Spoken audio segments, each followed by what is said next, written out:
خواہش اسلاف کا مینار انوار العلوم، خواہش اسلاف کا مینار انوار العلوم، اشرفیت کا ہے ایک گل نار انوار العلوم۔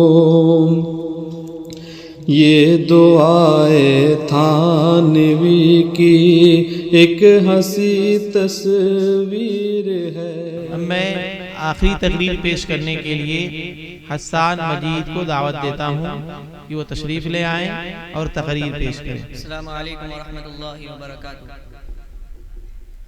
نحمده ونصلي على رسوله الكريم، أما بعد فأعوذ بالله من الشيطان الرجيم، بسم الله الرحمن الرحيم، ذلك الكتاب لا ريب فيه هدى للمتقين، وقال النبي صلى الله عليه وسلم خيركم من تعلم القرآن وعلمه۔ الہی رونق اسلام کے سامان پیدا کر، الہی رونق اسلام کے سامان پیدا کر، دلوں میں مؤمنوں کے الفت قرآن پیدا کر۔ اسٹیج پر رونق افروز بزرگان دین اور حاضرین جلسہ، آج کے اس مبارک اجلاس میں میرا موضوع سخن دنیا کی سب سے مقدس اور پاکیزہ کلام قرآن پاک ہے۔ ہمیں چڑھتے سورج کی طرح یقین ہے کہ اس کا ایک ایک حرف سچا اور صادق ہے۔ وہ قرآن پاک جس کی زبان مقدس، بیان مقدس، جو فصاحت و بلاغت کا ٹھاٹے مارتا سمندر ہے، جس کے متعلق ارشاد ربانی ہے کہ قرآن وہ کتاب ہے جس کے صادق اور برحق ہونے میں کوئی شک و شبہ نہیں، جس کے بارے میں محسن انسانیت حضور پاک صلی اللہ علیہ وسلم نے ارشاد فرمایا کہ تم میں سب سے بہتر شخص وہ ہے جو قرآن کو سیکھے اور سکھائے۔ نوجوان دوستو، قرآن پاک رب ذوالجلال کی طرف سے عطا کردہ وہ حسین تحفہ ہے جس نے 23 برس کی قلیل مدت میں پورے عالم میں وہ انقلاب برپا کر دیا کہ بڑے سے بڑے فصحا، بلغا، ادبا، شعراء حیران و شجدہ رہ گئے، جس کی آیتوں کو سن کر پتہ دل موم ہو گئے۔ محترم حضرات، یہی وہ قرآن ہے جو رہتی دنیا تک کے انسانوں کے لیے سراپا ہدایت و رحمت ہے۔ یہی وہ قرآن ہے جس نے رسول کی رسالت کو اعزاز بخشا۔ یہی وہ قرآن ہے جس نے مردہ دل قلوب کو تازگی بخشی۔ یہی وہ قرآن ہے جس کی برکت سے جنات و شیاطین کا آسمانوں پر جانا بند ہوا۔ یہی وہ قرآن ہے جس کی برکت سے عزت و رفعت کے شامیانے گڑ گئے۔ یہی وہ قرآن ہے جس کی بدولت سے محبوب حقیقی کی رضا نصیب ہوتی ہے۔ یہی وہ قرآن ہے جو سچائی اور امانت داری کا درس دیتا ہے۔ یہی وہ قرآن ہے جس کی بدولت عمر فاروق کو ایمان نصیب ہوا۔ یہی وہ قرآن ہے جس کی برکت سے اجڑے چمن میں بہار پیدا ہوئے۔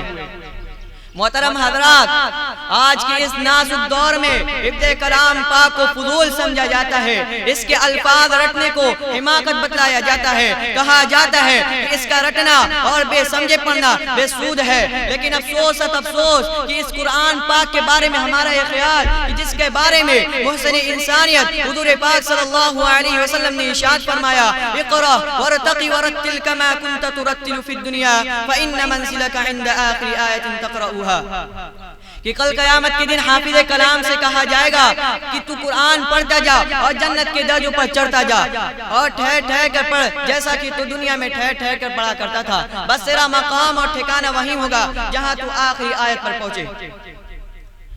یاد رکھو، یہ قرآن دنیا کی سب سے بڑی نعمت ہے۔ یہ زمین و آسمان، چاند، ستارے، سورج کوئی اس نعمت کا مقابلہ نہیں کر سکتے۔ یہ قرآن رب کائنات کا سب سے عظیم اور مقدس کتاب ہے، اور کیوں نہ ہو جبکہ اس کا اتارنے والا امین، جس کے ذریعے اتارا گیا وہ بھی امین، جس ذات پر نازل ہوا وہ بھی امین، جس مقام پر نازل ہوا وہ بھی امین، جس مہینے میں نازل ہوا وہ تمام مہینوں سے افضل، جس رات میں نازل ہوا وہ ہزاروں مہینوں سے بہتر ہے۔ اللہ کا یہ مقدس اور پاکیزہ کلام تمام کلاموں سے افضل اور برتر ہے۔ حدیث پاک میں آتا ہے فضل کلام اللہ علی سائر الکلام کفضل اللہ علی خلقہ، کہ اللہ کے کلام کو سب کلاموں پر ایسے ہی فضیلت ہے جیسا کہ خود تعالی شانہ کو اپنے مخلوق پر۔ اللہ کا پیارا اور دلارا نبی فرماتا ہے کہ جس نے قرآن پڑھا اور اس پر عمل کیا تو کل قیامت کے دن اس کے والدین کو سورج سے بھی زیادہ روشن تاج پہنایا جائے گا۔ غور کرنے کا مقام ہے کہ جب والدین کو اس غرا قدر انعام سے نوازا جائے گا تو خود پڑھنے والے کے مقام اور مرتبہ کا کیا علم ہوگا۔ مسلمانوں، قرآن کریم و عظیم برکت اور سعادت ہے جو روح خداوندی ہے، معدن حیات اور سر چشمہ زندگی ہے۔ وہ عرب قوم جو پشتہا پشت سے مرجا چلی آ رہی تھی، دنیا جس کو ذلیل اور حقیر جانتی تھی، کوئی ان کو اونٹ کے میگنوں میں کھیلنے والا سمجھتا تھا، کوئی ان کو جوہلائے عرب کا خطاب دیتا تھا، کوئی ان کو جاہلین مکہ کہتا، لیکن جب قرآن آیا تو جن کا نام جوہلائے عرب تھا صحابہ کرام ہو گیا، جن کو نفرت سے یاد کیا جاتا تھا ان کو رضی اللہ عنہم و رضوا عنہ کا اعزاز ملا۔ جس زمانے کا نام جاہلیت تھا اس کا نام خیر القرون ہو گیا۔ وہ قوم جو کروٹ نہیں لے سکتی تھی، طاقت و قوت سے ایسی لیس ہو گئی جس نے کیسر و قصہ کا غرور خاک میں ملا دیا، بڑی بڑی سلطنتوں اور حکومتوں کا تختہ الٹ دیا۔ محترم حضرات، قرآن آیا تو زمان و مکان میں زندگی آئی، قرآن آیا تو مذہب اسلام پھیلا، قرآن آیا تو باطل کے لہراتے جھنڈے ٹوٹ پڑے، قرآن آیا تو کفر و شرک قدم توڑ گیا، قرآن آیا تو کفر و شرک قدم توڑ گیا، قرآن آیا تو دوستو سب کچھ ملا۔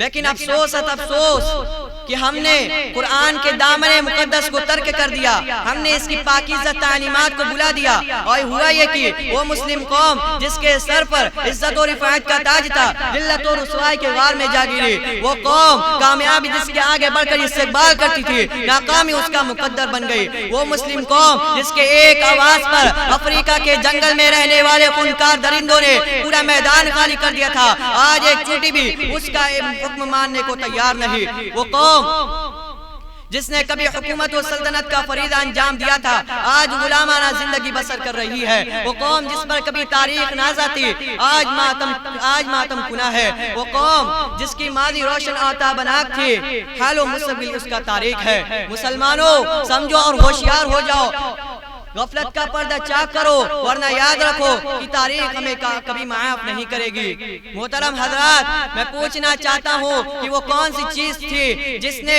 صحابہ کرام میں یہ طاقت اور قوت پیدا کی؟ دوستو، یہی قرآن تھا جس نے ایک کو 1000 پر بھاری کر دیا۔ کسی نے سچ کہا ہے، وعدہ غلبہ ہے مومن کے لیے قرآن میں، وعدہ غلبہ ہے مومن کے لیے قرآن میں، پھر تو جو غالب نہیں کچھ ہے کسر ایمان میں۔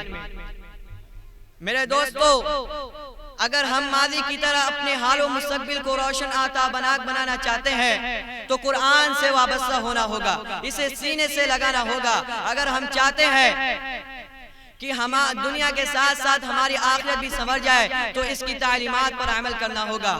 خدا نہ خواستہ آج ہم نے 2 پیسے کے لالچ میں اپنے بچوں کو دین سے دور رکھا ہے، اور ہماری نظر اخروی نعمتوں کے بجائے دنیاوی ڈگریوں پر رہی، تو یاد رکھیے کہ خدا کے ہاں جواب دینا ہوگا۔